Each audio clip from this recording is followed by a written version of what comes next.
Hey guys, yeah, what's up? We are live. Yes, it is about 2:11 p.m. Pacific time. We are live here on this TGIF Friday, the 18th of February. Yes, I am off today as well as I was yesterday. That's how the schedule works sometimes, unless you can pick up some hours. You usually get more days than normal off if you're part time or even semi full time. You get a little bit more time off than expected. Now, I have been able to work it out to where basically I'm probably not going to be doing weekends, if not that many days. But again, that's where the whole situation of picking up hours, you know, comes into play as I adjust the the thing here. But that's like I said, that's where the whole picking up hours and everything comes into play. Now, before I start, I will let you know that super chats and stickers are open and would be appreciated during this time frame. Whatever you can donate, that'd be greatly appreciated. Also, my Venmo, which is Brian-Walmer-2, that is available to help me to allow you to donate if you choose to do so. Also, my Cash App is open at BW Rosas 98. So if you feel the urge, or you're inclined, or you want to be generous, whatever the situation may be, if you want to help donate either one of those ways, super chats, super chat stickers, um, Venmo or Cash App would be greatly appreciated at this time. Also, I have a Patreon at BW Rosas 98. Well, currently I have a $1 and a $3 tier. A $1 tier gets you a shout out and a recognition, and the $3 tier gets you all of that as well as exclusive content you won't be able to see till later on, depending on whether or not you can see it here on YouTube or elsewhere like Vimeo, where you can also find me at BW Rosas 98. And also I have my podcast, which is BW Rosas Discussions, which you can find on all your favorite audio podcast platforms, except for Pandora. Also, when I choose to do so, I will give you the option on some of those podcast platforms to check me out with the video podcast that I do here on YouTube. You'll be also able, I should say, to check it out on the various podcast affiliates. And by the way, I do have a couple of new ones up. Basically, they are audio versions of my recent live stream talking about the Rescue Rangers trailer. The more recent one is talking about my fandom, my love as a fan, I should say, of Rescue Rangers. Showing off some of the collection, or at least if you're listening through the audio, mentioning some of that collection, as well as speculating exactly as to where I think most of the team ended up. We know about Chip and Dale's situation, but what about Gadget and Monterey and Zipper? I speculate on that, also speculate as to what could have led to the breakup and stuff. So if you want to choose to check those audio versions of the live streams I did here on YouTube, like I said, go to the BW Roses Discussions on all your favorite audio podcast platforms except for Pandora, and you can find it there. But the reason we are here is to talk about Elimination Chamber, which is tomorrow, and AEW Revolution, which is next month. But before we do, there are a couple of news items to talk about, and I will try to list these off time-wise in the description after the live stream is done, so you guys can check them out for yourself. But starting here at the 4-minute mark, let's talk about the whole Cody Rhodes situation. Now, in case you guys don't know, Cody Rhodes, along with his wife Brandy, have apparently parted ways with All Elite Wrestling, Tony Khan, and the whole shebang over there. And there are reports circulating that Cody Rhodes will be heading back to WWE. Apparently, rumors are circulating that he wants to try to get some creative control over there. Maybe, basically some say on how his character is presented and the storylines he's involved in. Don't know if he's going to get that, because you've got to remember this is a completely different animal. And hello to Hanson Tyrell in the in the live chat. Thank you for joining. But like I said, basically he's hoping to look for creative control, if you will, over his presentation. Don't know if he's going to get that, because it's an entirely different animal, that being WWE compared to AEW.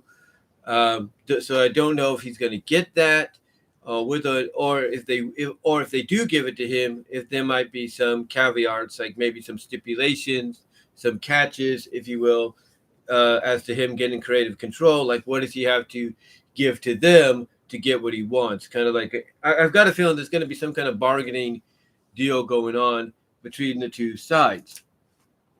Now, what's interesting about this is the way a lot of people in the business at AEW, as well as those that are Hall of Famers, that are people that basically have the ins, depending on what company people are talking about or they have friends at.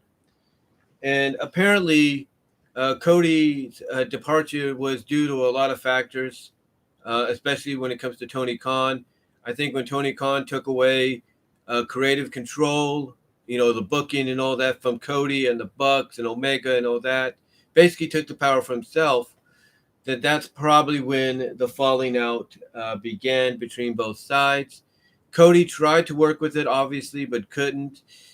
And it looks like that's what led to a parting of the ways, because one thing that one of the people I follow here on YouTube, JD from NY206, pointed out when he talked about this was how, Cody basically, he did this long ass thank you letter and everything about his time in AEW along with Brandy. Him and Brandy did this long ass thank you letter.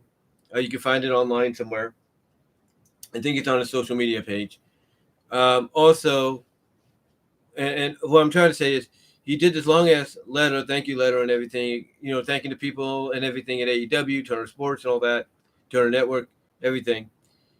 And in response, Tony Khan did a similar letter. It was a little shorter, but he thanked Cody and Brandy for the contributions, being able to open up this and that, with Brandy, doing like, some of these outside gigs and all that, getting these old things set up for AEW.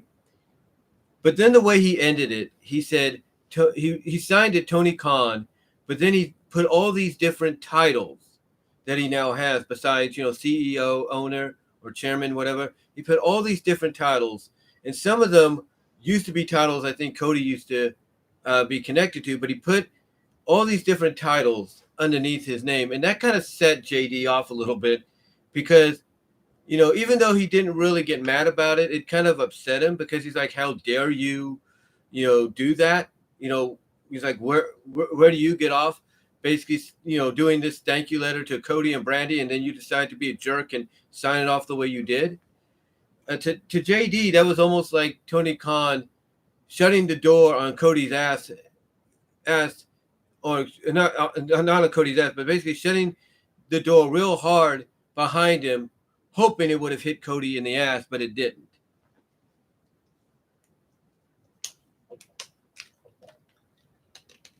So yeah, Cody apparently it was due to, like I said, creativeness, like the creative control, booking, his powers in EVP, his salary. He wanted a little bit more. Apparently, I think there's a discussion because more details have been coming out as exactly what may have led to this. And, part of it is one of the major parts apparently is he wanted more money. He wanted money equal to Jon Moxley and Bryan Danielson. And hold on while I check something, guys, real quickly.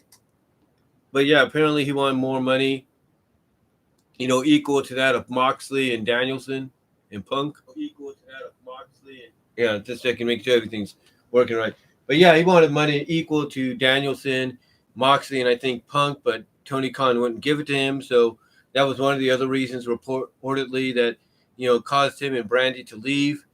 But what's interesting, and a lot of people point this out, is Cody, over the past several years since AEW started, in his own way has been using All Elite Wrestling to take shots at WWE, just as much, just as, let's say, recently, if you will, he's been taking pot shots at WWE. Like at the Double or Nothing pay-per-view, the first one, he came out, after we see this Triple H-like throne appear, gets a sledgehammer, and he bashes the throne to pieces. That's taking a shot at Triple H. And then recently, we saw him in his match with Andrade, which ended with him and Andrade going through a flaming table, thanks to Brandy lighting it on fire.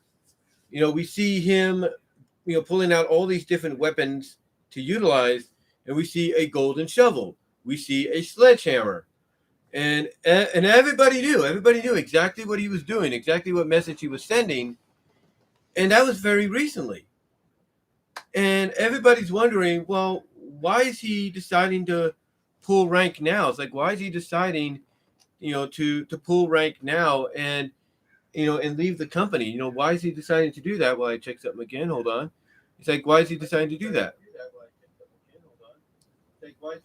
Okay, I just want to make sure I'm looking straight at the camera here.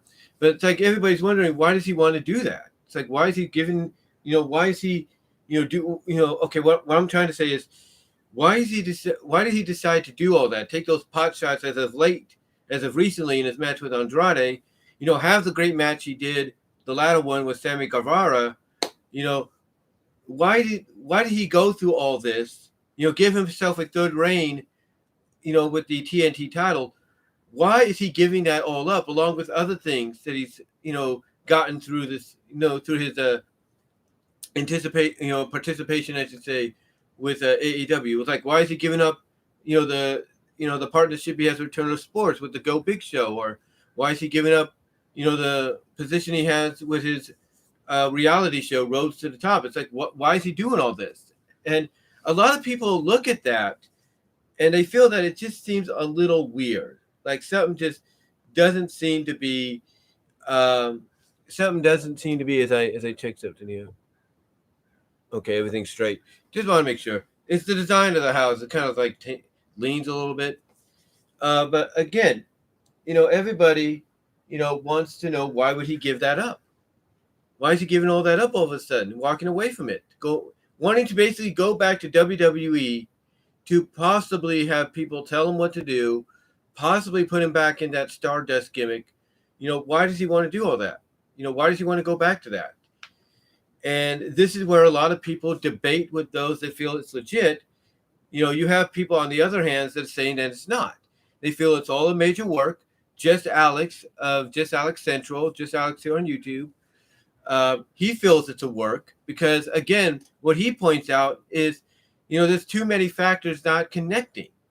It's like, why would you give up all this, opportunity you have? Why would you give up creative freedom? Why would you give up all these unique, avenues you've been able to go down, with Go Big Show and Rhodes to the Top?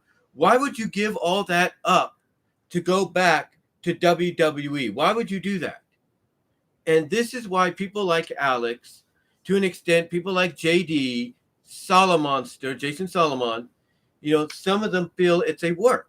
They all feel that all that's happening right now is we're being worked, and that it's going at, because I think what's making them believe this is a work. Is you got to remember, back in 1996, Brian Pillman got his release from WCW. And the original plan was for Pillman to get his release, go negotiate, so he can go negotiate with WWE, ECW, wherever. He'll be able to basically travel, if you will, to different places. And then when the time is right, maybe after a year or so, he comes back to WWE. I mean, not WWE, but comes back to WCW and goes, gotcha. And that would be it. That was the plan. That he would, that was the plan basically, that, if it wasn't for his passing, the plan basically was he would be in WWE for at least maybe a year or so, and then after that come back to WCW and be like, gotcha, and act like nothing really happened, because him and Bischoff would be working everybody. They've been working everybody, like, and here's the thing, though. Here's what's interesting about that. Nobody knew, not even Bischoff knew, when he did let Pillman go off and do this, because they all thought it was part of a great, elaborate plan that was going to gotcha everybody.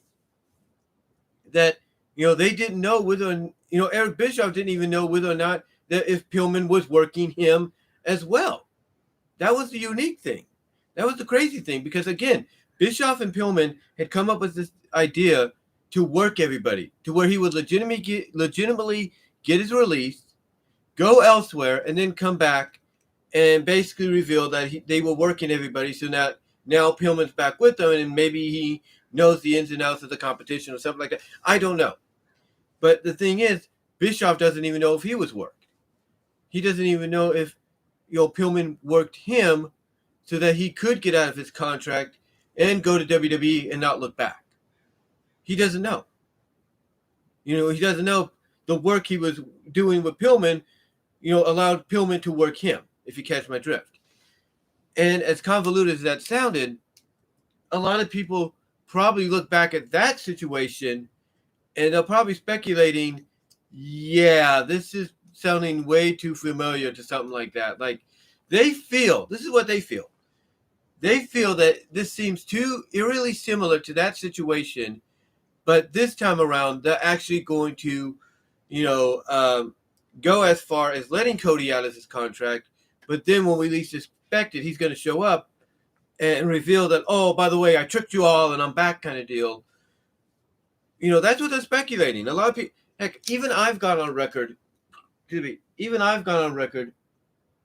talking about this, and I've said that basically, there's a good chance that there's a good chance that if this is a work, that what will happen, and even Alex Hicks, just Alex, has mentioned this, there's a good chance that after Revolution, after the Page-Cole matchup, depending on what happens there, which a lot of people are assuming Page is going to win, a lot of people, including myself, have speculated that that's when Cody's going to show back up, maybe under a mask or something, attack Page, hit him with the crossroads, which is going to, clue everybody in on who this is. He's going to take the mask off, reveal who he is, probably on Dynamite or even right then and there, get on the mic, say he is, here to destroy AEW because he founded the company and it should have been all about him, that the focus should have been about him. He should have been the first world champ and all that.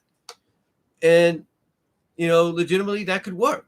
And getting the title at Double or Nothing to help progress that kind of work shoot, storyline would be perfect. Because he's not looked at as part of AEW anymore. He's looked at as an invader, as, the enemy and all that. A lot of people believe it's something similar, believe that could be the direction they head down.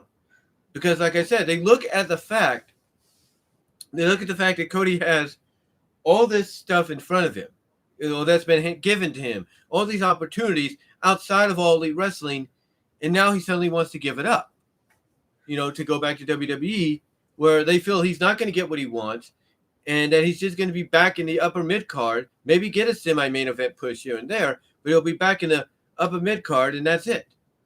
And, they just don't understand, why would you want to go back to doing that? It doesn't make sense. It really doesn't make sense. So here's what some people have said. Here's what some people like Alex has said, who still believe it's a work. Alex has come out and said that if this is true, if he is going back, and we see any indication or hint that he's heading back there, that Alex will allow people to roast him. That he will come up on social media, come up with anything you want to roast him with, live here on YouTube. And believe me, I'll tell you this, there are a lot of people that are hoping the Cody Rhodes going to WWE thing is true. They are hoping they get some kind of smidge of evidence. So that way, when Alex has to allow himself to roast, those that have been kind of like, I guess you could say the ones that believe they make more sense than Alex, more sense than JD, more sense than Solomon and others, you can't tell me they aren't waiting for the moment waiting for that moment for that day to happen, where they can look at Alex and go like, Alex is such an AEW suck up. He's looking up Tony Khan's butt. They are getting ready to do that. And Alex has said Alex has agreed he will read that off, even though if he reads that, he'll be like, oh, I don't like that, because basically a lot of the people that would wait for something like this to happen, that's been going back and forth with someone like Alex on the legitimacy of AEW and what they truly are, they are pouncing at this moment. They are just scratching at the walls for this moment to happen, because they want to basically use this moment that Alex said he will allow to happen to finally put him in his place. That's what they're hoping for. They said, we're going to put this Alex Hicks, this just Alex, in his place, and then after it's all said and done, he will learn that both are good companies and he should be unbiased. That's what they're hoping for. That's what they're hoping for. And Alex has come out and said that he will basically let the roasting happen, even if it may not be what he wants to look at and read. He's agreed to let it happen. But still, Alex Hicks, along with Jason Solomon and JD from NY206, and many others feel this has got to be a work, because there's too much, there's too much, out there that, well, not out there, but there's too much, on the line for Cody just to say, screw it, I'm going back to WWE. Now, some have pointed out reasonings why Cody would do it. Cody, WWE, he knows is a bigger platform, and that if he does get, somewhat of what he's asking for, that could lead to bigger things. It could lead to bigger opportunities besides, a reality show and being a co-host on a game show.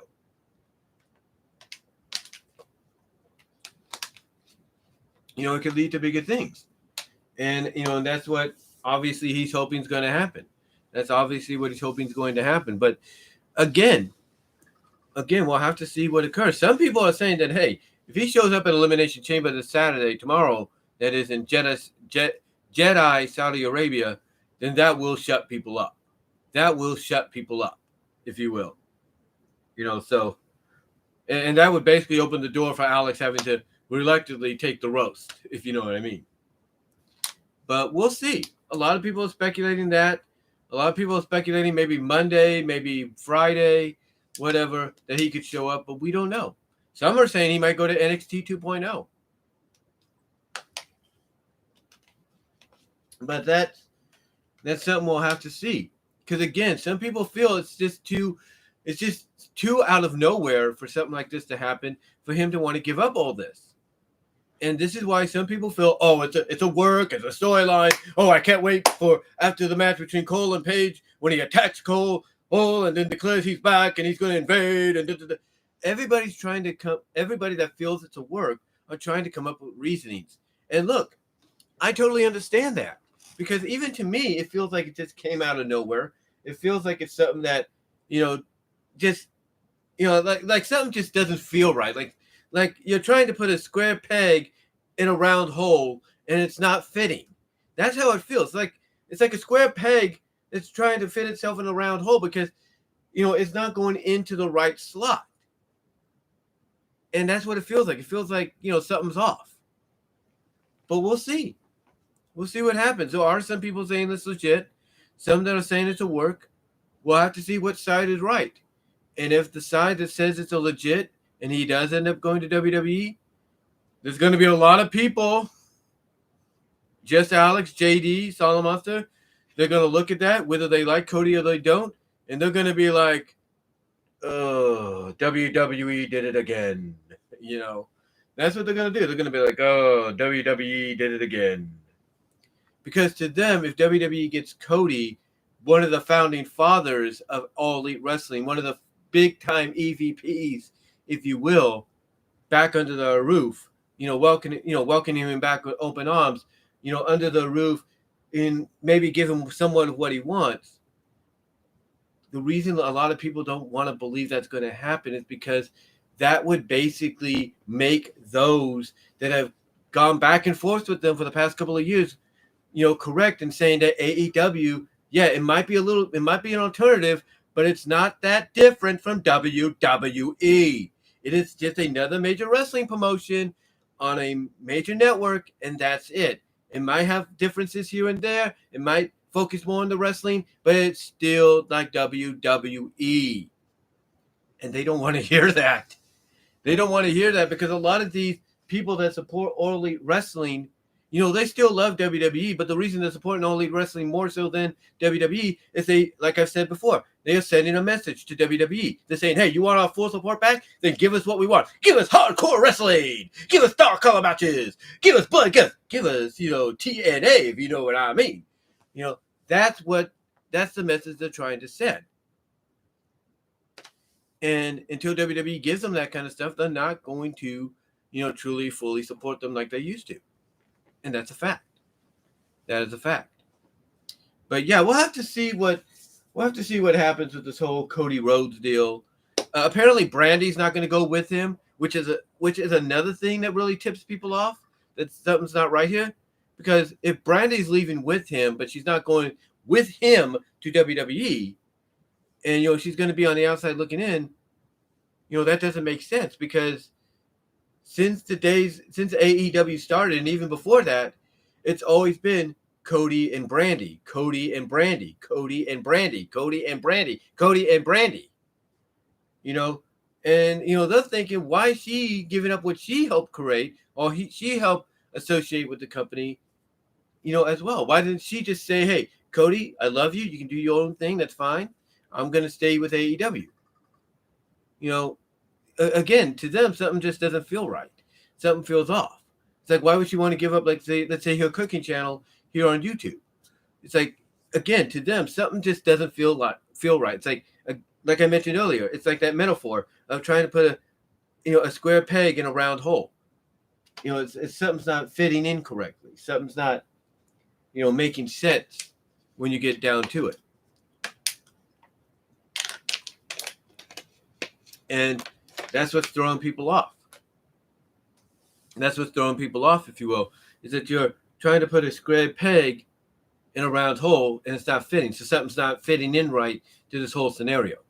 But we'll see what happens. If he does, here's what I look at. If Cody doesn't have a vignette or some kind of hint that he's going to WWE after Elimination Chamber or during Elimination Chamber, or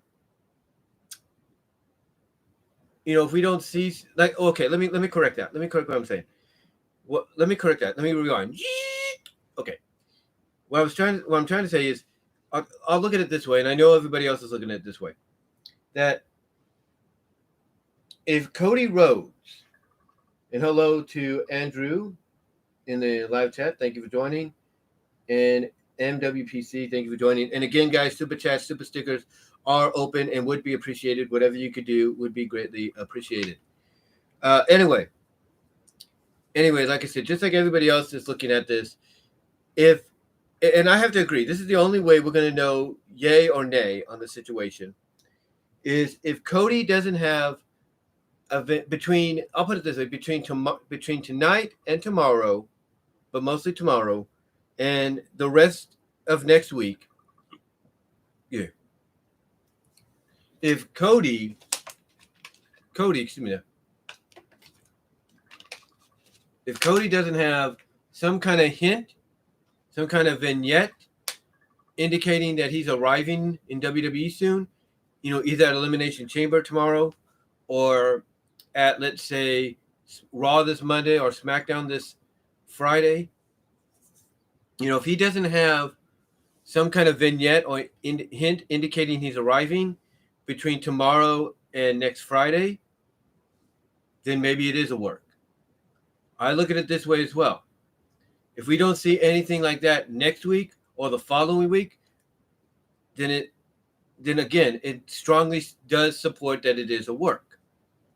Because here's how I'm looking at it. If we don't see any hint, visual or whatever, that he's coming back to WWE, as the American Nightmare in the next couple of weeks, starting tomorrow, maybe more so Monday or Friday of next week. If we don't see anything between tomorrow, the 19th, and March 5th, the Rampage before Revolution, the SmackDown before Revolution, if you will, if we don't see anything like that, then yes, I would say that strongly supports the work, because if we see 2 days later what a lot of people are speculating, some kind of mass figure attack Cole at the end of his match with, not Cole, but Paige at the end of his match with Cole, and then probably reveal himself to be Cody, then we will know it's a work, and it was a good work. It was one of the best works. But that's what we'll have to see. If we don't, like I said, if we don't see anything indicating he's left AEW, what I'm trying to say is, if we don't see anything, that indicates that he's truly left AEW to go back to WWE in the next couple of weeks, leading up to Revolution, and then we see a figure attack Page at the end, then yeah, we'll know it's work. But if we see any hint, heck, if we even see, let's say, a promo being done by Bobby Lashley in the ring, and all of a sudden the lights go out and everything, we hear this, wrestling only has one royal family, and then boom, do do do do do, and then you hear his Kingdom song coming on. To me, if we see him walk out on Raw with that music blaring, with that prologue and that music blaring, then obviously all bets are off of this being a work. And like I said, certain people are going to have to get ready to eat some crow, unfortunately. But we'll see. We will see what happens. I know a lot of people don't like that adjective of wait. Oh, we have to wait and see, let it play out. People even look at someone like a JD or just Alex, saying that about AEW, and they say, oh, well, you're just hypocrites, because when people say that about WWE, you don't want to give them an opportunity. Well, in this case, it's not storyline based, even if it is to an extent for AEW. But I'd say in this indication, outside of AEW and all that, and WWE, I say let it play out and see exactly where he goes. Because if both sides are talking, like the old saying goes, where there's smoke, where there's some kind of smoke, there's got to be fire. And like I said, if he shows up and interrupts, let's say Lashley, let's say we have the McMahons out there in some form, and we see him come out, interrupt them, then hey, like I said, all bets of this being a work is off, and that fire, and that small fire where the smoke is, becomes a freaking inferno. End of story. But we'll see what Cody's decision is, because I do agree. There's some of it just feels like it just came out of nowhere. It just doesn't feel. It doesn't feel right. It just doesn't feel like, it just doesn't feel natural. Because again, why would he give that passionate pipe bomb promo a couple of weeks ago before his match against Sammy? Why would he do that? Unless something was up. Unless they have something big planned. Because I've speculated, because what I've speculated is, I feel what's going on is, if this is a work and Cody shows back up, attacks Page, unmasks himself, and then reveals that maybe he did sign a contract, but that he added some fine print to it saying he could do whatever he wants and he can't be, punished or anything, then hey, I would say it's a great move, because in storyline, you're basically giving him free reign, and then he could rub it, let's say, not only Tony Khan's face from a story perspective, but mostly Adam Page's face, and say, oh, by the way, you know what this contract also says? This contract also says I get a world title shot because the other one said I couldn't. And there you go. And he can even say, I get that world title shot right now. And you can have the bell rung, Crossroads 2 times, 1, 2, 3. We end Revolution, not only with somebody retaining the title, but then winning it. Storyline wise, it would make sense. But we'll see. We will see. Because again, like I said, and I agree with this, it feels like something just doesn't feel natural about this. It doesn't feel natural about this. I mean, it'd be like basically be like, let's say with Walmart, okay? It'd be like if my nephew who works there decided to just up and leave, and suddenly the next day he's at Target. It'd be like, what happened? I thought he was doing good and everything. What's going on? I thought he was on the inside, he knew people and all that. What's going on? Why would he give up all these opportunities they were giving to him, or gifted to him and all that? What's going on? Again, it wouldn't make sense. It would be like that feels like something's off. And all of a sudden he's going to go to Target, or he's showing up at Target, or talking with Target. To them, it wouldn't make any sense. It wouldn't make any sense, whatsoever. But again, it's just a, just wait and see kind of situation right now.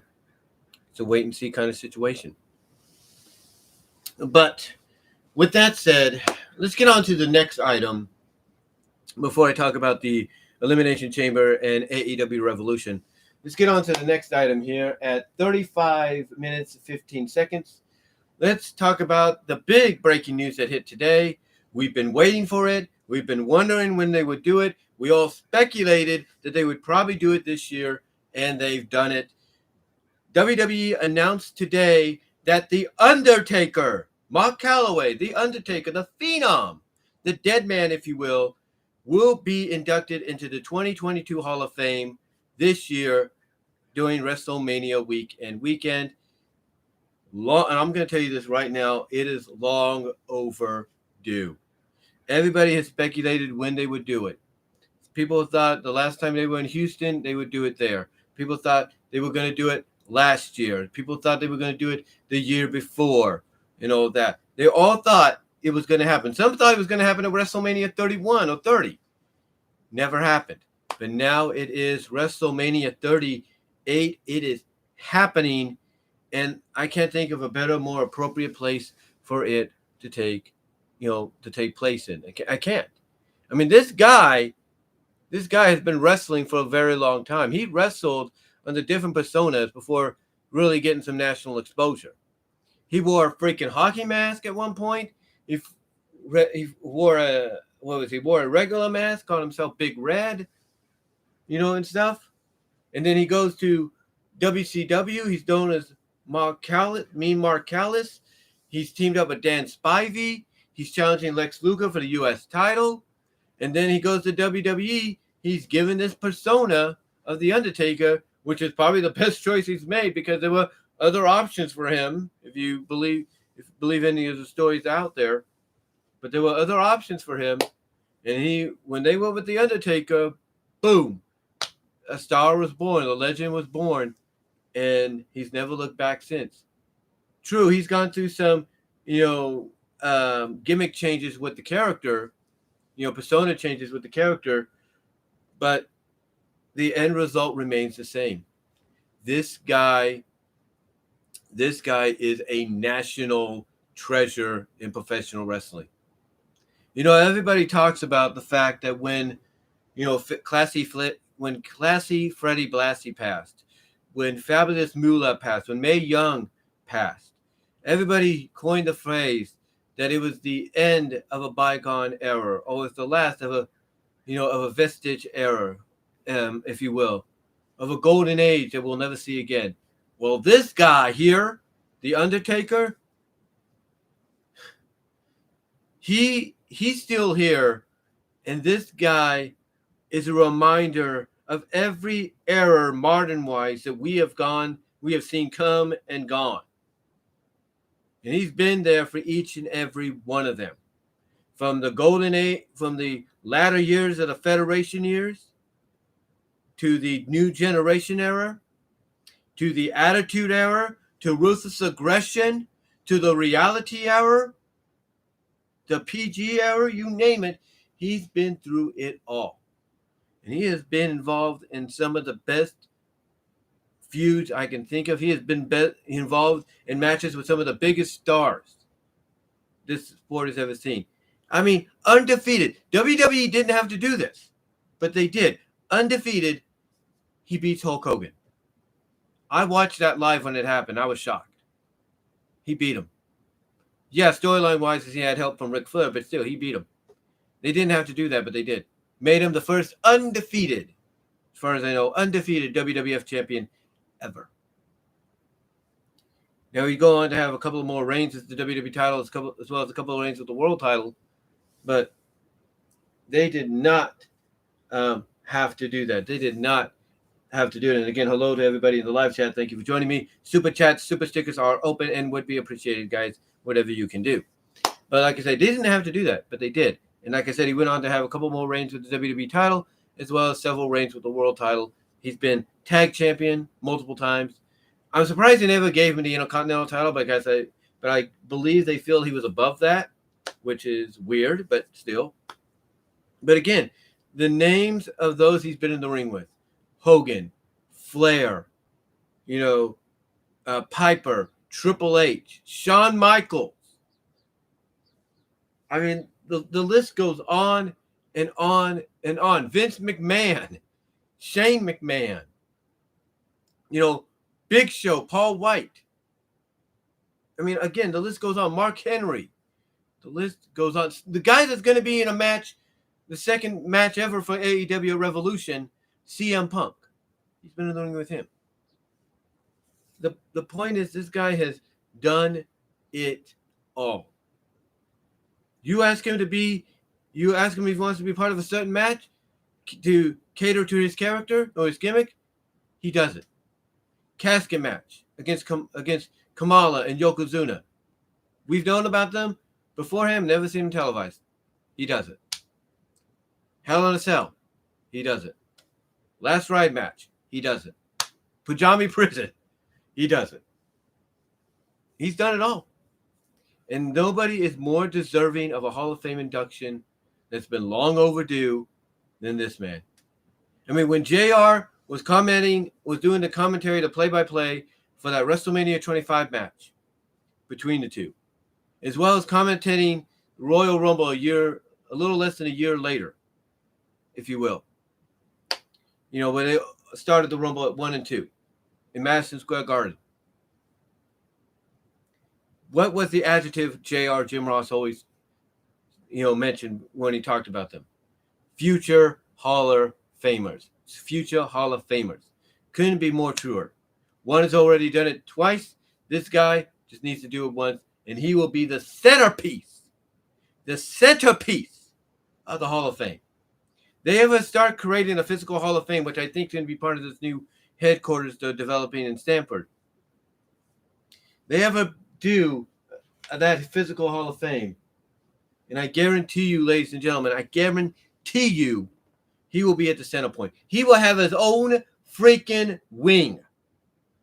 That's how much this guy deserves to be a first ballot Hall of Famer. That's how long overdue it's been. He will have his own damn wing at the Hall of Fame. End of story. You can have your celebrity rings. You can have a ring for the Golden Age Federation era of WWE. New generation can have his own wing. This person can have their wing and all that. This guy gets a whole freaking wing that's half the damn building. Or half the damn Hall of Fame museum and exhibition. He gets his own damn wing. Period. And if I'm the Pro Wrestling Hall of Fame too, and I'm going to put this guy in as well, give him his own damn wing. End of story. Do it. Because you know why? Nobody else deserves that accolation more than The Undertaker. You want to know how old I was when I first knew about him? Huh? 9 years old. And that's before he went to WWE. I remember clicking on the television one day and I saw WCW when it was still under the NWA banner, and I saw this guy. And I was like, at first I didn't think nothing of it, but the first impression I have was, whoa, this guy's big. And then when I saw him show up at Survivor Series, it took me a bit to recognize him. But after a few times, I'm like, that's the guy that was in WCW. And it just blew my mind. I mean, and again, 9 years old. 9 years old when I first saw him in WCW. 11 years old when he started in WWE. You know how old I was when he had his last match? The Boneyard match? You know how old I was? Okay, I'll tell you this. I'm going to be 43 this year. I turned 42 last year. Okay? I turned 41 the year before that. I was 40 years old, going on 41, when he had his last match. I grew up with this guy. I grew up with him. And like a lot of people, I thought he was going to be the next big WWF name to jump ship to WCW, and he almost did. Apparently, if you believe some stories by Kevin Nash, he almost did. But again, if there's anybody that's deserving to have been in the Hall of Fame long ago, who's deserving to have their own wing, if not the whole section, like 25, 50% of the freaking Hall of Fame exhibition hall. If anybody deserves to have their own section, period, have multiple rooms dedicated to it, it's The Undertaker. It's The Undertaker. And I can't say any more than that. And I was fortunate enough to see this guy in person. I was. Yeah, I was during his Big Evil days, but I was fortunate enough to see him. And I could check that off my damn list. I was fortunate enough to see him face the guy that he faced in his last match and meet with him, AJ Styles. Check that off the list.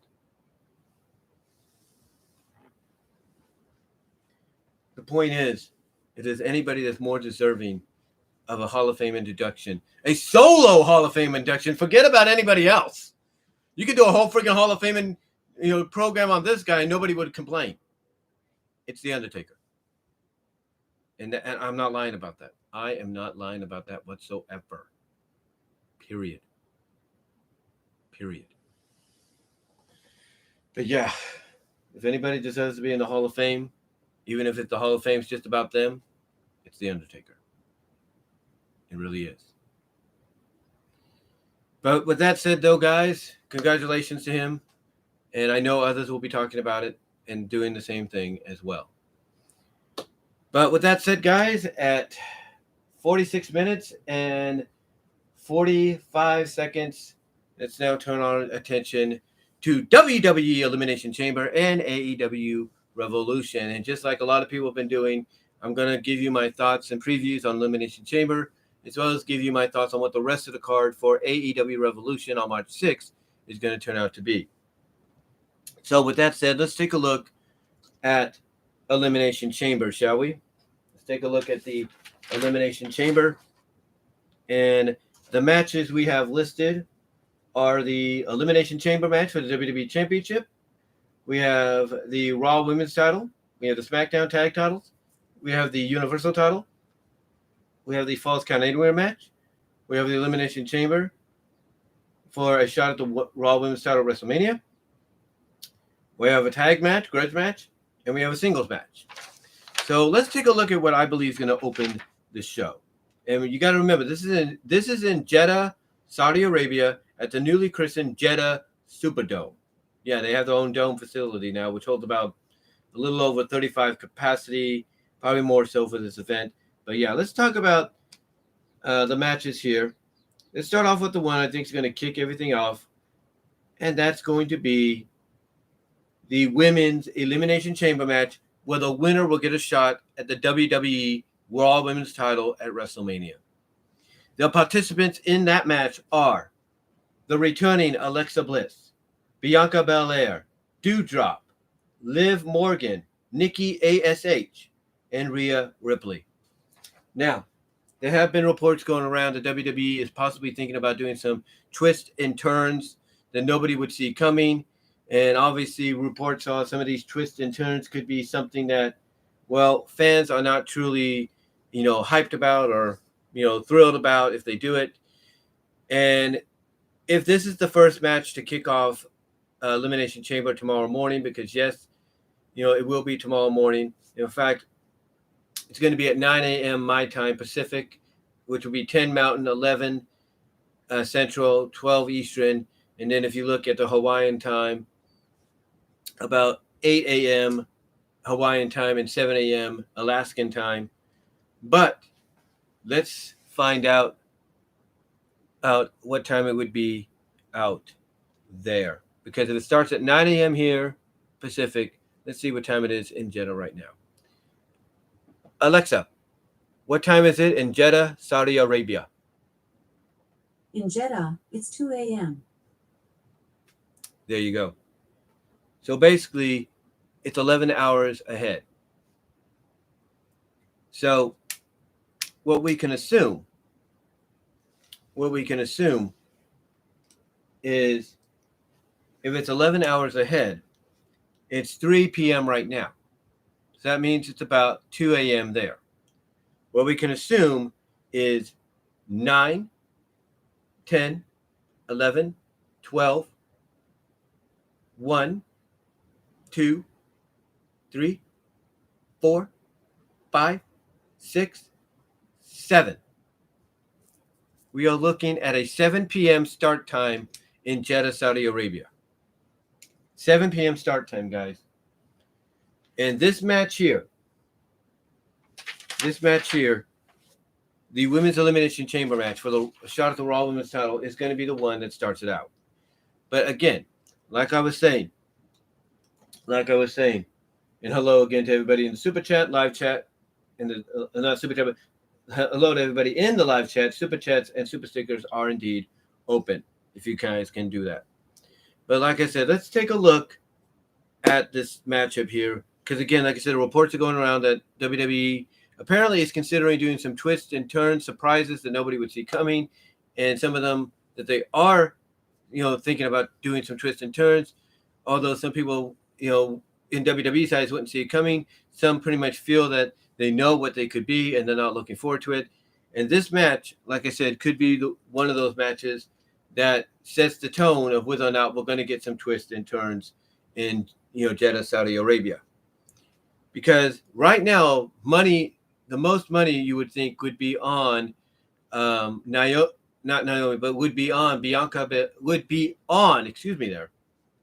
would be on Bianca Belair winning the match and getting a shot at WrestleMania, right? You would think that. But here's the thing. You would think that would be the right choice. They've been making it obvious over the past couple of weeks, right? But here's the thing. Alexa has been, gotta be careful what I say here. But AB, we'll put it that way, AB, Blissy, has been having these vignettes over the past couple of months trying to subdue her Lily side, her witchy side, if you will, her fiend-inspired persona. And trying to get her back to not only the goddess, but back to kind of like a balance between the two, like part goddess, part lily, if you know what I mean. Part goddess, part lily. And a lot of people fear that what's going to happen because of this, seeing these vignettes and then her declaring herself in the chamber, is that they're going to give it to her. They're going to give it to Bliss. And why? Don't know. It could be because, she does have a following. She does have a fan base. And also maybe because they put so much effort into these vignettes to build her back up, to give in storyline that perfect balance between the two. That they feel that would be the more logical direction to go. Even though from a logical story perspective, it would be Bianca. So here's what I see happening.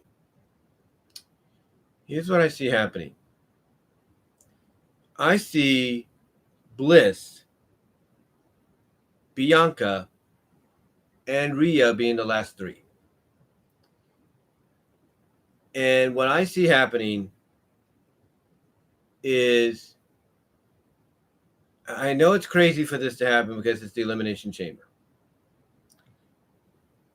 But I would not be surprised if they do a spot where all three women either crash out of the chamber and onto the ground, or if all three women crash through a pod, knock each other out, storyline-wise, and they have to stop the match and we have no winner. To me, that would set up an interesting dynamic. Because then who do you send to WrestleMania? And that, to me, is going to lead to the decision to have a fatal four-way. That's what I think is going to happen. Even though the logical storyline conclusion is to do Bianca Becky, because you want Bianca to get her revenge for being screwed out of the title at SummerSlam, you could still give Bianca her moment. It would just have to be at the expense of a fatal four-way. So my thought is this. They're either going to do a triple threat or they're going to do a fatal four-way. And that triple threat is going to be because of what I just said, but it's either going to involve Bianca and Rhea crashing through or Bliss and Bianca crashing through. That would be the only reason. Or, like I said, we have a situation where all three of them end up, unresponsive, and the match is called because possible injuries, and we go from there. And then that's how we get to the Fatal 4-Way at WrestleMania. And think about it this way: you want to keep Becky strong, right? You want to keep your champion, if it's Becky Lynch, strong, right?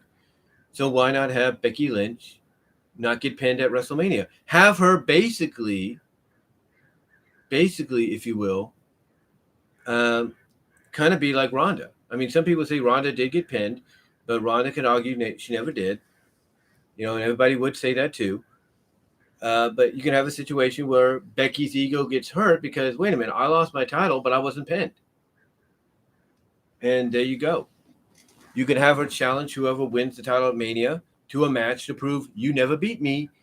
You never beat me. You pinned somebody else. You beat somebody else. I'm gonna show you that you can't beat me. And again, there's your storyline. There's a good storyline or a decent one to go with Becky. She wants her title back because she feels that, hey, nobody legitimately beat her in a fatal 4-way or a triple threat. That's what I think could happen. So I'm calling it right now. I think it's going to be, knowing WWE, even though the logical thing is to go Bianca Belair, Becky Lynch, I think they're gonna basically they're gonna basically screw that up, and they're gonna say Becky Lynch is gonna be in a fatal 4-way, and it's gonna be against the 4 women that could not continue in the Elimination Chamber. That's just my thought. So it's either a fatal 4-way or a triple threat. That's what I'm thinking, because the final participants can't continue. That's what I think will happen. And that's the match I think going to open up Elimination Chamber. All right, so the next match is Rey Mysterio and The Miz. This is kind of interesting because, Mysterio obviously is there to put over the talent, but also get put over himself. And Miz is kind of in that position to where he can also put over talent, but get put over himself. So the dynamics here are intriguing. They're very intriguing. But if I'm putting my money on anybody, I'm putting my money on The Miz. I really am. I'm putting my money on The Miz. It's going to be because it's going to come down to a miscommunication between Rey and Dominic. And Miz is going to take advantage. And then this is where we're going to have, one of the Mysterios turn. More than likely, it's going to be Dominic. Because a lot of people are saying that signs are pointing in that direction. They kind of dropped hints that they're going to play back, or they're going to go back and play upon whether or not Dominic is legitimately Rey's son, because of the fact that Dominic is bigger than Rey. So, they're going to go. They dropped hints that they're going to go back and play upon that. So, I would not be surprised if Rey loses because of miscommunication, that Dominic's the one that turns on him. That Dominic apologizes, Rey, says it's so cool, it makes mistakes, and then that's when Dominic turns. We could see. And then that would lead us to Mysterio versus Mysterio match at WrestleMania. Which could pay homage to Eddie and Rey's match at WrestleMania 21. I'm just saying. Think about it. Think about the setup there. I don't think you could write it any better than I think of, or that I can think of right now. But yeah, I think Miz is going to go over, and it's going to turn to and it's going to result in Dominic turning on his dad because of the miscommunication. Like maybe Dominic wants his father to cheat, and his dad's like, "No, I'm not going to do that." And then when Dominic tries to help him cheat, it backfires. So I can see that happening. But I do think Miz is winning, and this is going to probably lead to the dissension, the Dominic heel turn, and we're going to get those two facing off at Mania. You want to talk about a match people want to see, whether it's good or not, Dominic, Rey, I'm all for it. Because if, his thing, if you want Rey to truly pass the baton, pass the torch to his son and say, it's your time now, you're the new guy, then you basically have Dominic not only turn on his dad, face him at WrestleMania, but you have Dominic go over. That's just my opinion. It's just my opinion. But yeah, I think Miz is going to go over on that one. Then we have Naomi and Ronda Rousey versus Charlotte Flair and Sonya Deville. A lot of people are projecting Sonya and Charlotte to win. Thus, it would give Ronda and Naomi motivation to go after them again. But guys, come on. This is Ronda Rousey we're talking about. You think Ronda Rousey, even in a freaking tag match in Jeddah, Saudi Arabia, is going to allow herself to be beat? You think she's going to allow that to happen? Oh, hell no. Hell no. Ronda Rousey, if anything, is going over. But here's the thing. Charlotte's not the one being pinned. It's Sonya. That's right. Sonya is going to be the one that gets pinned or is made to submit. That's what's going to happen. Now, you might say, but Brian, that deflects, deflects basically, doing a Naomi-Sonya match at WrestleMania. Does it? Does it? You could have Sonya attack Naomi out of frustration on the following SmackDown, saying it's her fault that she and Charlotte lost, and that she doesn't care if she gets fired as an official. She's going to make Naomi's life a living hell, and that she'll see her at WrestleMania. You could do that too. You could go that route to where she takes her frustrations out on Naomi because, she allowed Ronda to almost break both her arms. You could do that. And again, I think what's going to get revealed at the end here, because think of the time of month we're in. Think of the month, all right, that we're in. All right? And I say this with all due respect, no offense. But think of the month that we're in right now. Think of the month we're in right now. Do you not think that WWE doesn't see an opportunity to be like, how can we make Naomi look like the good girl, the good girl, the one that's trying to earn an opportunity, and also make Sonya look like a jerk more than what she is? I mean, because think about it. When Adam Pearce came out and basically read what Vince McMahon had, sent to him about Sonya wanting this to happen and that to happen and da-da-da-da-da, you saw the frustration on her face, like, how dare the McMahons get in my way, right? So what better way to make her look more of a jerk than to make the WWE look bad than by coming out and declaring that the reason she doesn't like Naomi is because Naomi is not one of them. She's not their kind, if you catch my drift. And to me, that would be a great setup to a match at WrestleMania, because not only could you bring in Adam Pearce and be like, read off messages from Vince and all that, being disappointed and removing Sonya from her power, but you can have Stephanie McMahon show up, get in Sonya's face and be like, how dare you? We trusted you, and yet this is what this is how you show your gratitude to us by basically revealing that you're a racist or something like that. I mean, the setting would be perfect. The setting would be perfect. And like I said, Sonya and Naomi winning, not Sonya, but Naomi and Ronda winning doesn't deter from that match happening, because you can build upon the fact that she's angry. She's going to finally step over the line. It's going to get revealed that the reason she doesn't like Naomi is because she's a racist, if you will. It makes sense. It works. And you still get your match at WrestleMania, and you get a match that's anything goes. Street fight, steel cage, Hell in a Cell. It works either way. And this storyline, believe it or not, as underwhelming as people may think it is suitable for any one of those match stipulations at Mania. Because I think anybody sees it clear as day, exactly what's going on. Clear as day. But yeah, I truly believe, unless Ronda was okay with it, because they're saying, yeah, Ronda, if you let Charlotte and Sonya go over, you'll still get your win at WrestleMania. We'll let you basically beat the hell out of Charlotte, make her look like a jobber. Unless they said something like that to her to convince her to let the baddies go over, I don't see Ronda and Naomi losing. I really don't. But if they do, then I'm wrong. But I don't see it happening. I really don't. Because, again, you got to remember, this is Rowdy Ronda Rousey. You know, case closed. Case closed. All right, so the next match we have is a Falls Count Anywhere match. Drew McIntyre against Madcap Moss. Obviously, a lot of people don't like that Drew's in this situation. He should be in a bigger picture, and I'm not denying that. But here's the thing. Drew's going to get his moment. He's going to get his moment no matter what. And I think what's going to happen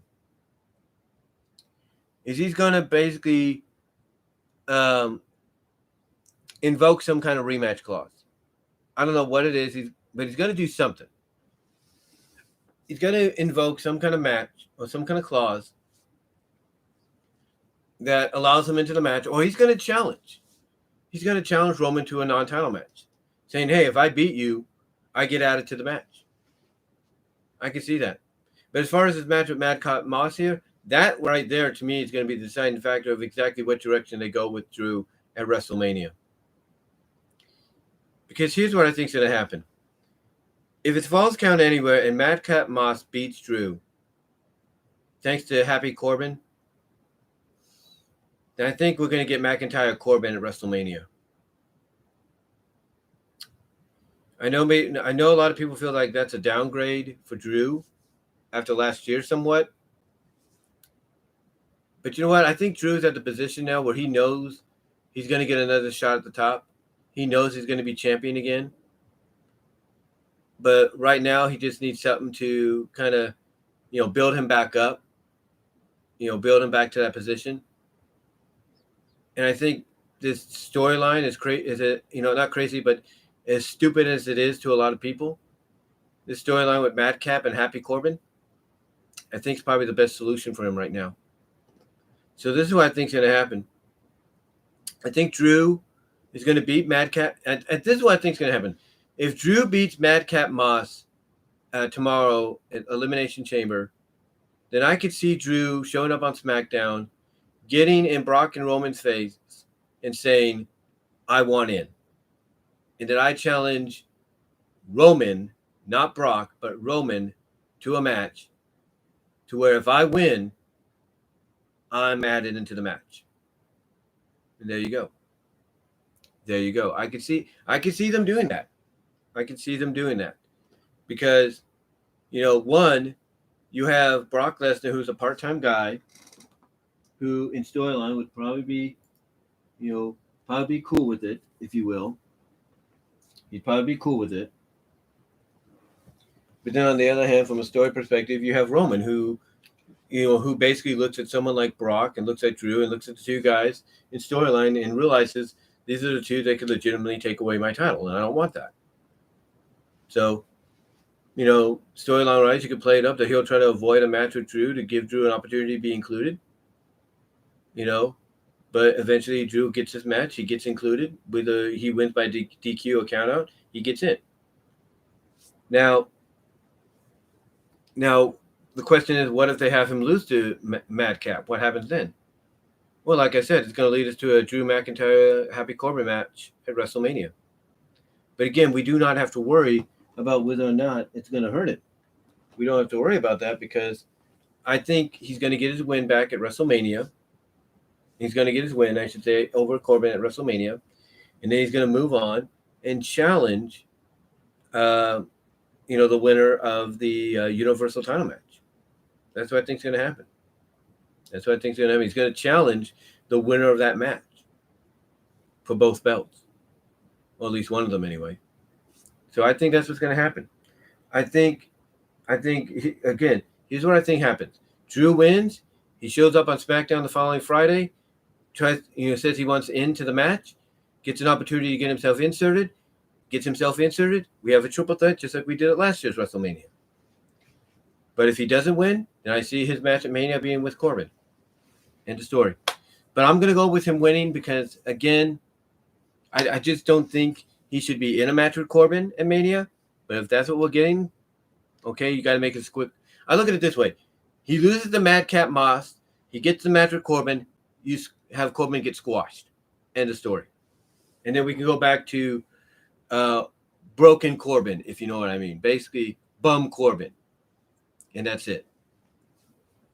Or maybe, guess what? Maybe they use that as a wake-up call for Corbin to be like, hey, I was more successful when I was Baron Corbin, and I was the lone wolf.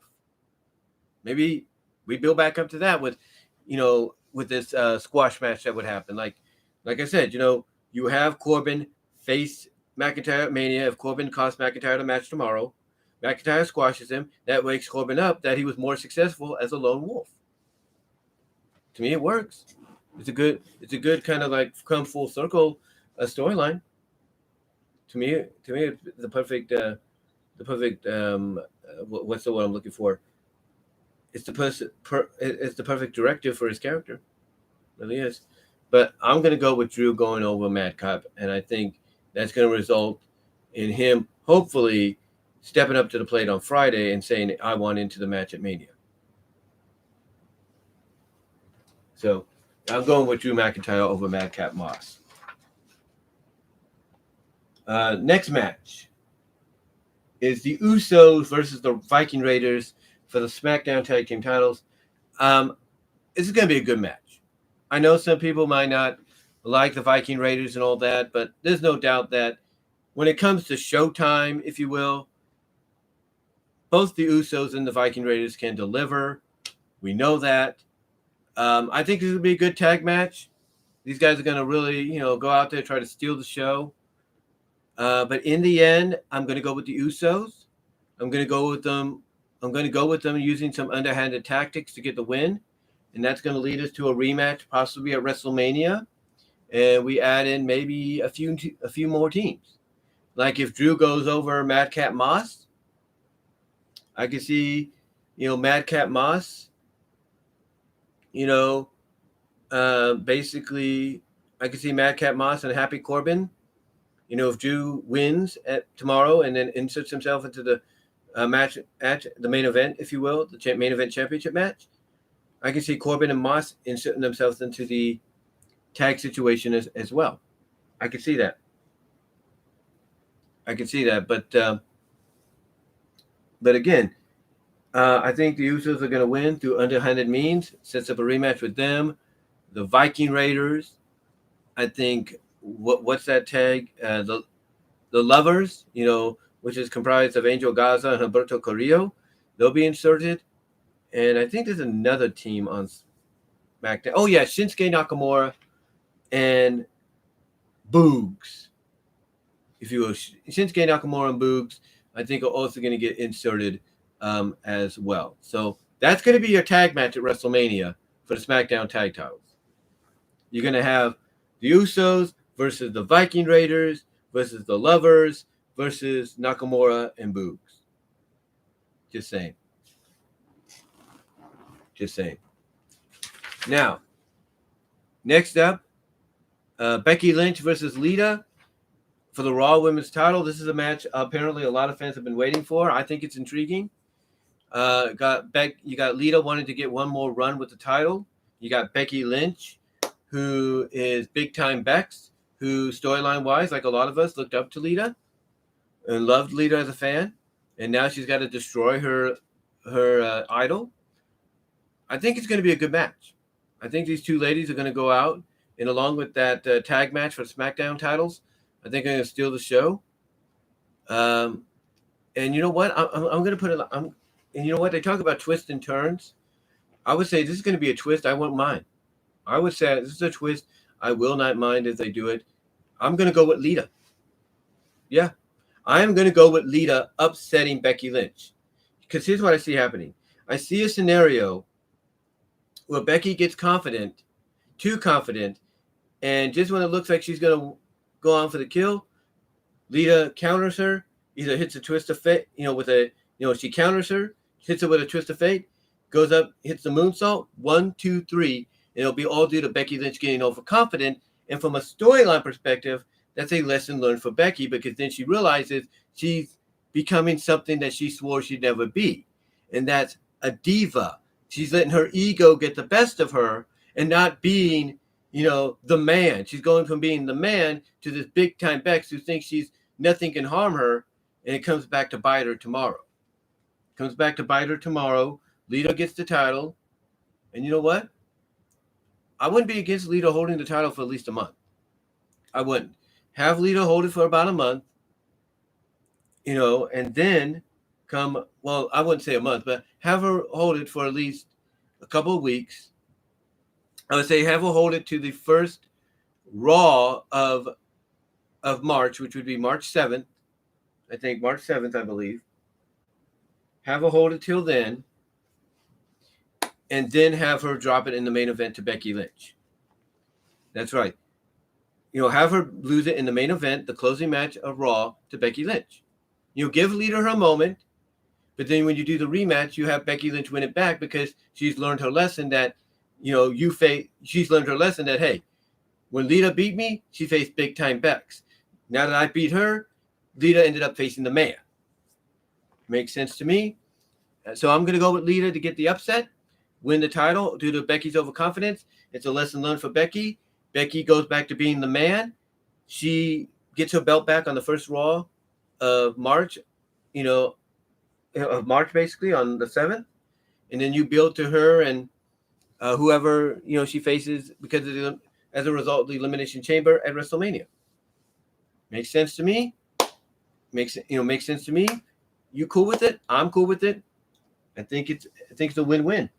Because even if it's a short run for Lita, I think it's good because again, one, you have in storyline Becky learn a lesson of don't get overconfident, and thus it helps her go back to being the man because the man was never really that way.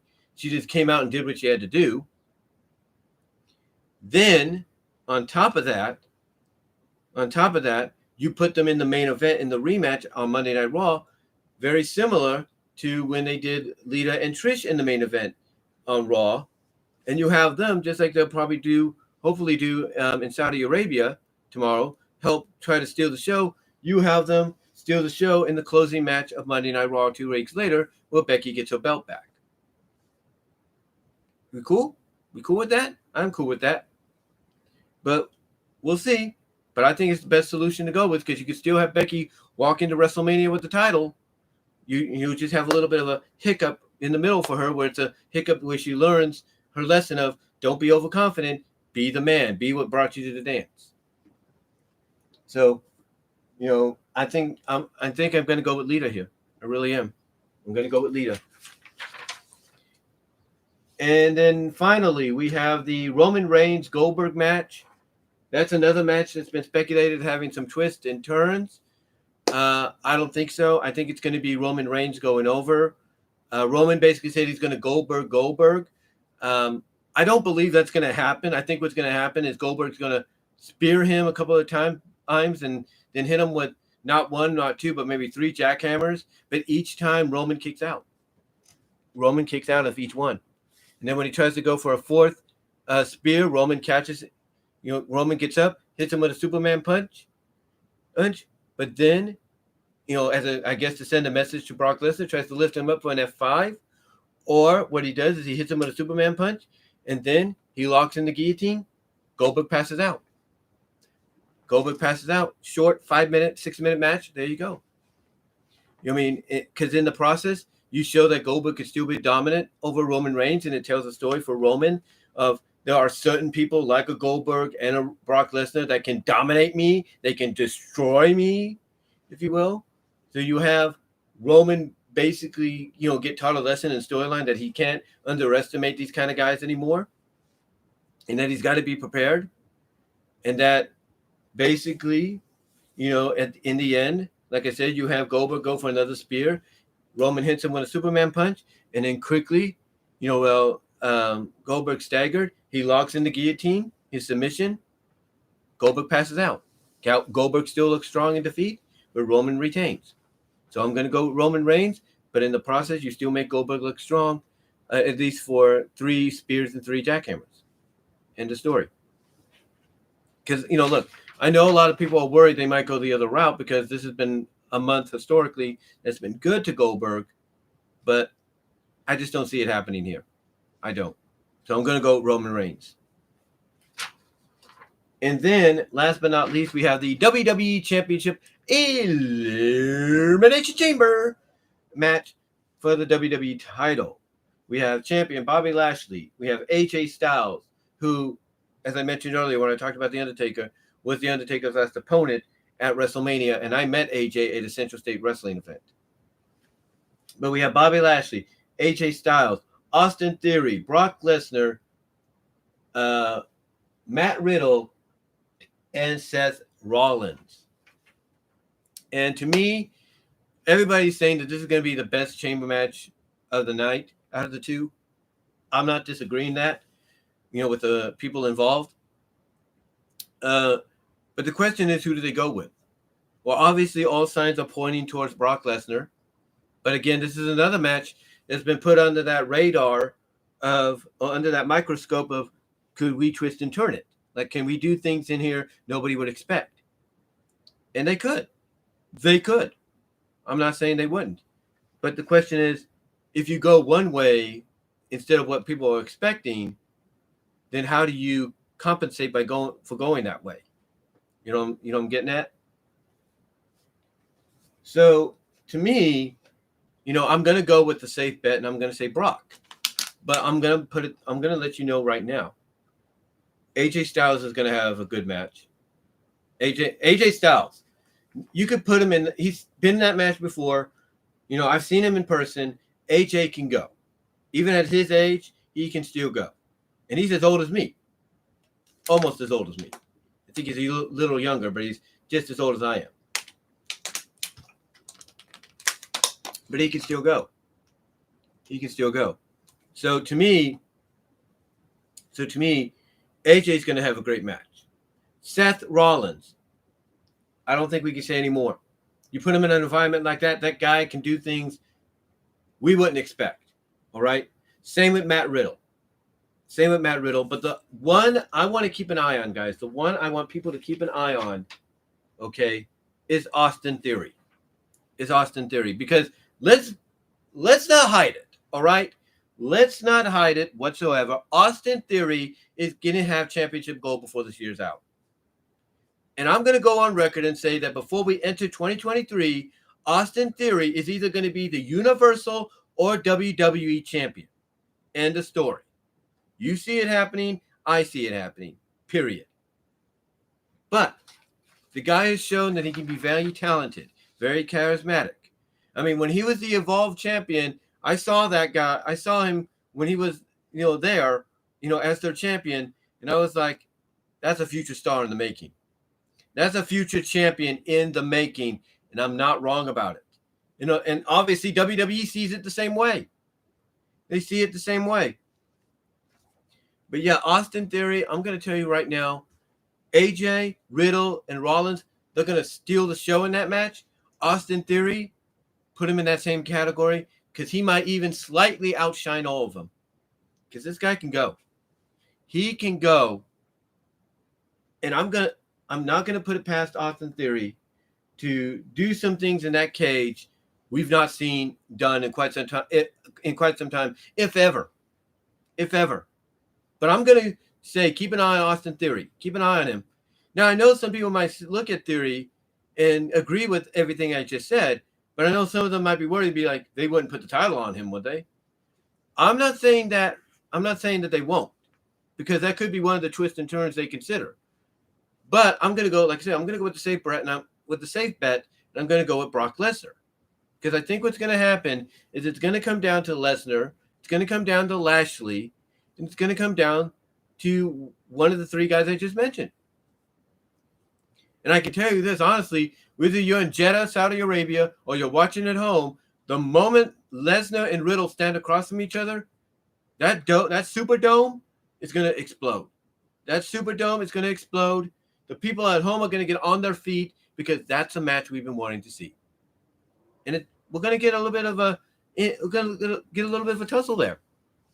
So, yeah, expect that to happen.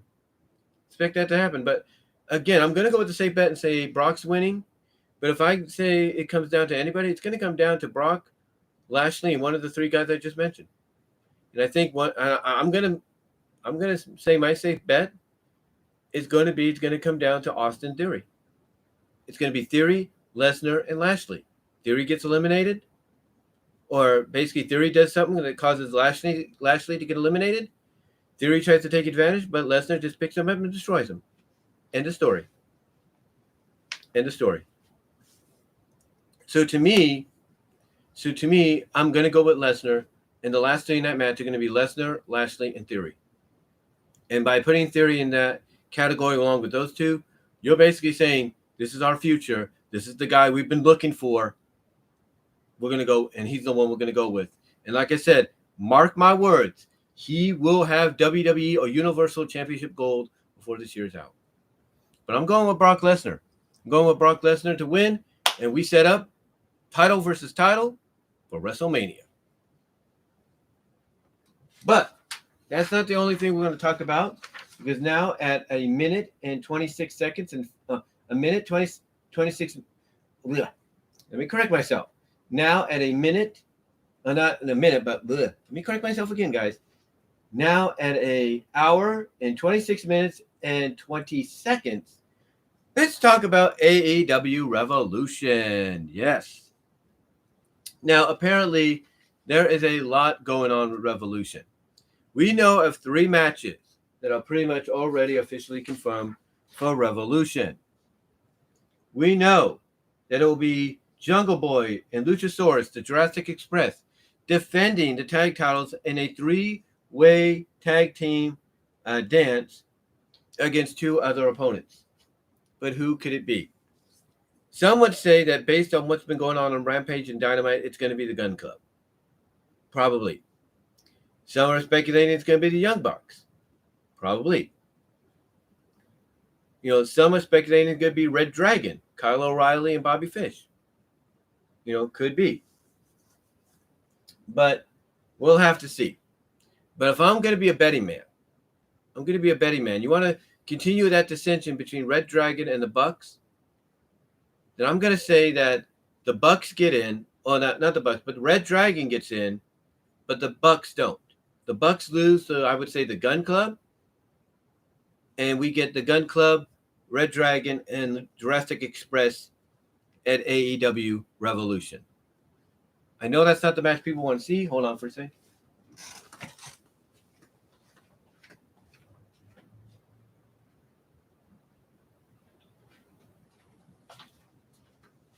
Just checking something there.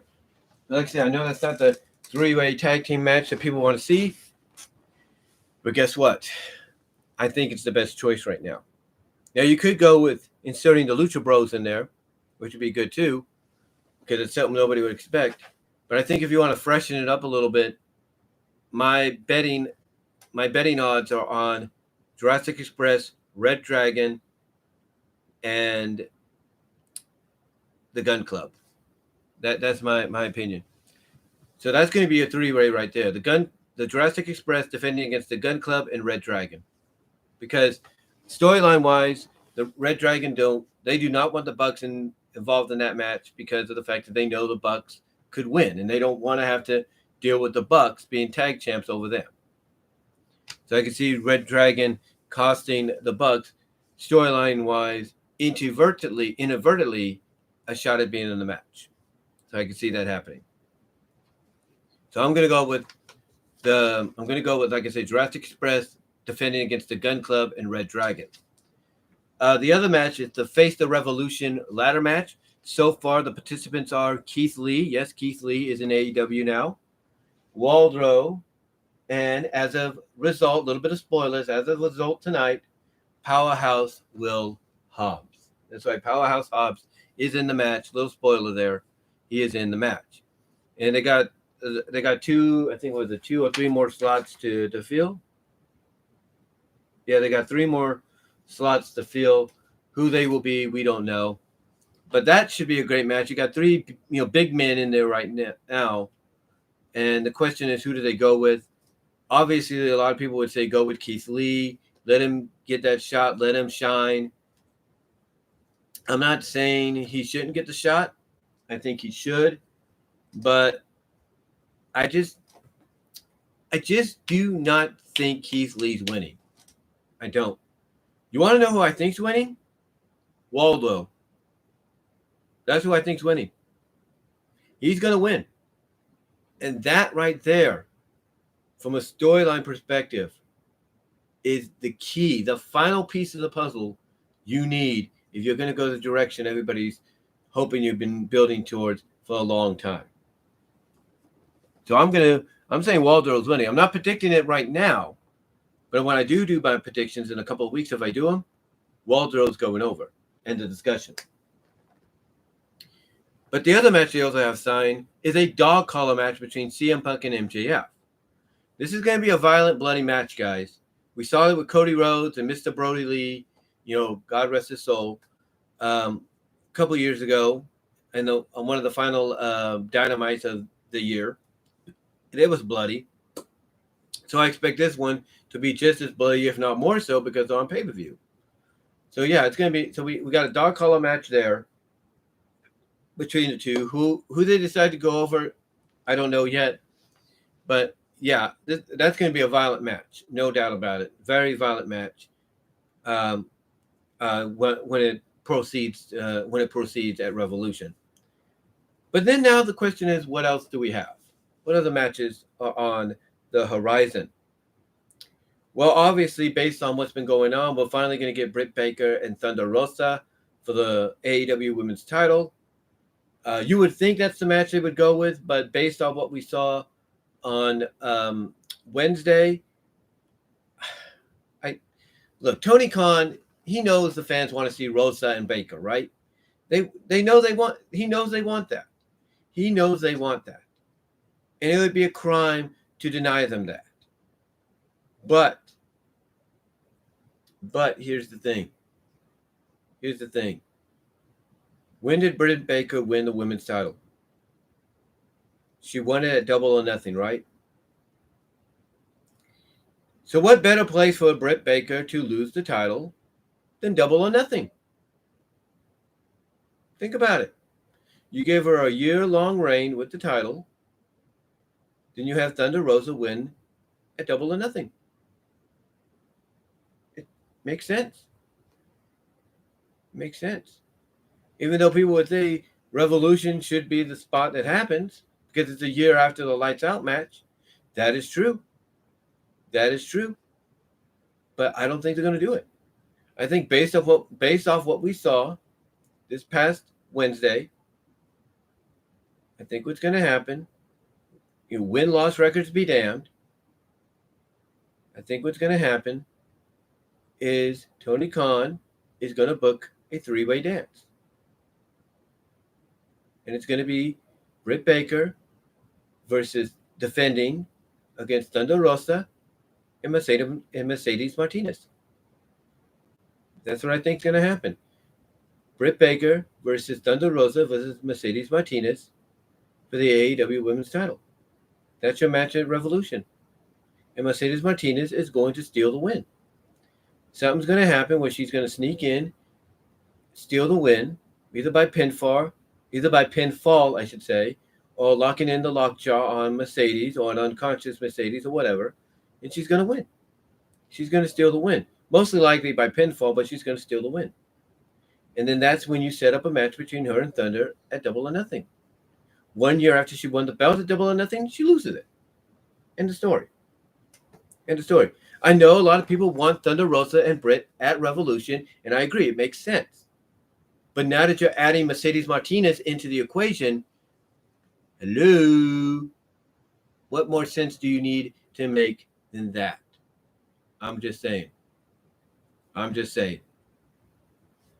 So I think instead of getting the one-on-one match, which we should get between Thunder Rosa and Thunder Rosa and Britt Baker, I think the match we're going to get is a three-way dance. And then we'll get the one-on-one match at Double or Nothing. I think that makes more sense. I really do. Speaking of three-way dance, this might have been, you know what? They might as well call this AEW. They might as well nickname this AEW Revolution, the Night of the Three-Way. Or something like that.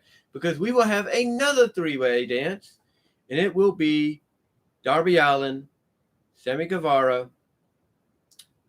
and Andrade El Hijo for the titles. And I think Darby Allin is going, and I think Darby Allin could win that.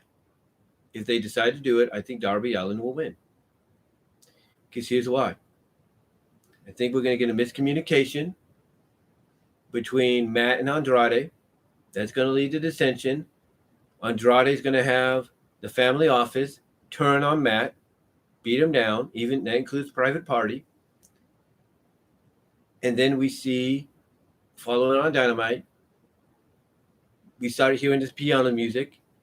We see Matt in some kind of in the Raptors somewhere or on a big stage next to the stage going, "Yes, Andrade, thank you for awakening my brokenness."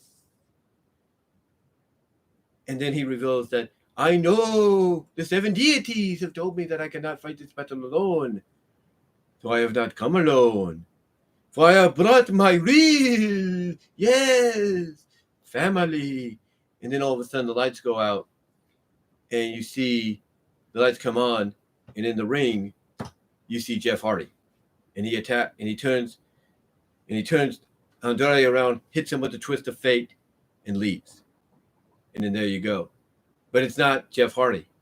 You look at him and you look at the eyes, and it's Brother Nero.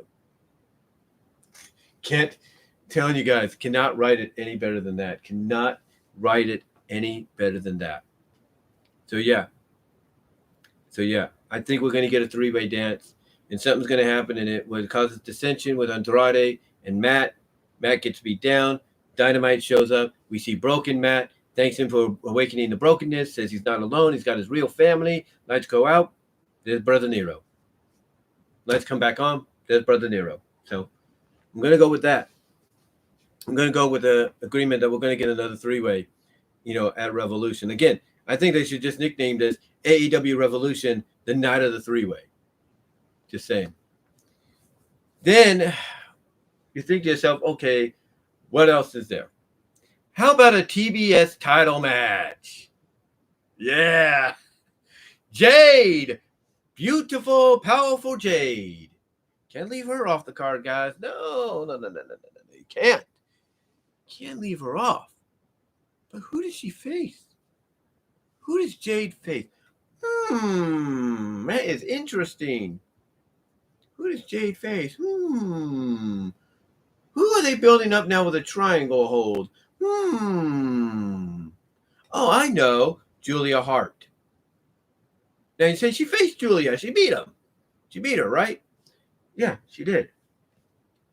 But what if it's not just Julia? What if Jade comes out, says she's going to do an open challenge at Revolution for anybody to face her? Out comes Julia. Out comes Ruby. Referee, and then it's decided, let's do another three-way. Like I said, but maybe not a three-way, But yeah, I would say Jade's going to have an open challenge. She's going to do an open challenge. And we're going to either see Ruby Soho come out or Julia Hart come out, or maybe both. And we might get ourselves another three-way. But I think to save us from overload of three-ways, I think they might even include somebody else. And I think, oh my God, guys, I just thought about it. We don't, I just thought about it, guys. Think about this. Think about it. Jade does the open challenge. We don't, and even though I'm thinking Ruby or Julia could answer, would be good. Athena. Yeah. That's what I'm getting at. That's what I'm seeing. That's what I am seeing at AEW Revolution. Jade Cargill is going to come out, make an open challenge for her TBS title, for anybody to face her. Lights go out. We see a big moon on the screen, and the letters start coming out of it or something, and it says Athena. And out comes the former Ember Moon. Perfect. And then you have Athena in her first match beat Jade Cargill. You have her beat Jade, take the TBS title, And guess what? You can allow Jade to work her way back up to get a rematch for that title. You can work her way back up. But you have Athena come in and be the surprise challenger to Jade. So I'm calling it right now. Jade Cargill is going to do an open challenge for the women's TBS title, and Athena, the former Ember Moon, answers the challenge. She answers it. Bet me on it. Bet me. Not saying it would happen, but I got a feeling it's got it. Perfect place, perfect time. Bet me. Bet me. Then, that leads us for the world title match. The Battle of the Atoms. Adam Cole, Adam Cole, baby, versus Adam Page. It's going to be a good match. It's going to be a good match, and I think Adam Page is winning. Now, I know you're thinking, well, Adam Cole has Red Dragon. Why would Adam Cole lose if he's going to have Red Dragon? Maybe Britt Baker interfere. And that's a good question. But you know what? I think the Bucks are going to play a part. I think the Bucks are going to play a part in this. They're going to prevent Red Dragon from interfering. Britt's going to try to interfere. Out comes Thunder Rosa. She's going to make sure she doesn't interfere. That opens the door for Adam Page to hit the buckshot lariat on Cole while Cole's distracted. 1, 2, 3. But yeah, I think we're going to get Page and Adam Cole. Now, here's what I also been thinking. Because I know people think Adam Page shouldn't be losing the title to Double or Nothing, right? Well, what if Tony Khan's like, you know what? That Undisputed Era that I'm trying to bring back here, or trying to bring in here in AEW under a different name, I liked it. I liked the fact that they were a 4-person team, but the one other guy that was part of it contracted to WWE. Who could I get to take his place into the DMD? Think about it. One of the directions they can go is Adam Cole winning the title, Red Dragon winning the tag titles, Britt Baker retaining, and they have all the gold except for the TBS title and the TNT title. Think about it. They could do a Evolution at Revolution. Remember when Evolution won all the belts at Armageddon? They could do the same thing. But I don't think they will, because that's too predictable. I think, if anything, Adam Cole's going to lose. He'll get a rematch, yeah, and then that's when he'll win the title, but he's going to lose. End of story. But then you ask what happens next for Adam Page. And this plays into what I said earlier about Cody. If what everybody is believing about Cody's situation is true, if it is indeed a work, then this is what I see happening. Adam Page retains, and as he's celebrating, we see a masked figure come in, attack him from behind, put him in, into what looks like an inverted DDT mode, and then boom, hit the crossroads. I think hits the crossroads, if you will. People instantly recognize that move, and then what's he do? He lifts up the mask, and it's Cody, and he's laughing, and then you get this sinister smile look on Cody while he's laughing, and then what he does is he picks up the AEW title and says, "This belongs to me," and then he walks out with it. And then you follow that up on Dynamite with Paige wondering where the belt's at, where Cody's at. Then you do something with Cody on the screen or something like that, saying, "I put my money into this belt's creation. This is my property. Thus, by default, I'm the rightful AEW World Champion." And then that's when you start the storyline of people in the company realizing that the only true reason Cody wanted to form AEW was to focus on him, to show that he's the big star. To me, I think it works. I think it works perfectly. That is, if what people are speculating about him leaving AEW is indeed a work and not legit. But yeah, those are just the matches, I think, along with the ones already announced, for Revolution that I think we're going to get. I think we're going to get, for the tag title match, I think Gun Club and Red Dragon going to get, added, because I think Red Dragon is going to inadvertently cost the Bucks an opportunity.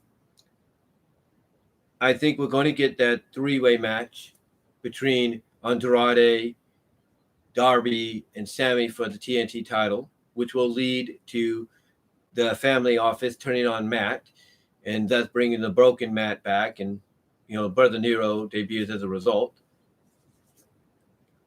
Then we're going to get ourselves a triple threat match, three-way dance, if you will, three-way dance with Britt Baker defending against Thunder Rosa and Mercedes Martinez. Even though we should get one-on-one, it'll be a three-way, where basically the end result will lead to the one-on-one match at Double or Nothing, because it'll be a year since Britt won the title.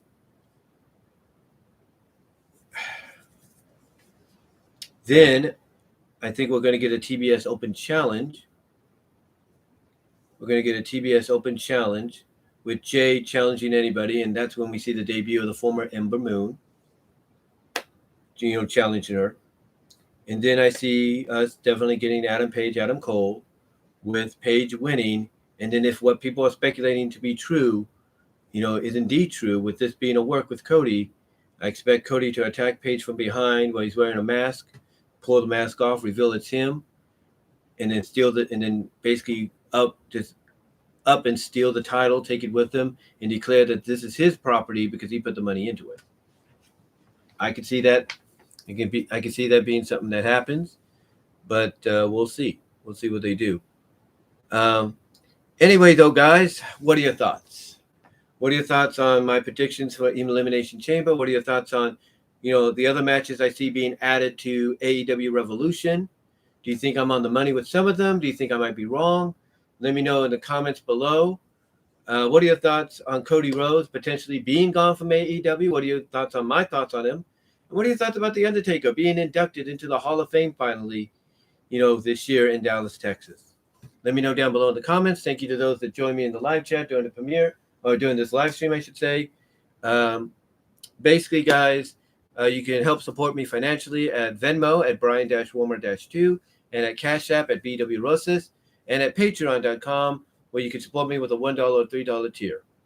And if you want to listen to this from an audio perspective, hopefully very soon you'll get the audio treatment through all your favorite podcast affiliates, courtesy of my BW Rosas Discussion podcast. But until next time, guys, let me know what your thoughts are overall. Love to hear from each and every one of you in the comment section. Like the video, and also check out the Teespring store too, guys, for merchandise that you can't find anywhere else. Check out my Teespring store. And until next time, I'll talk to you later.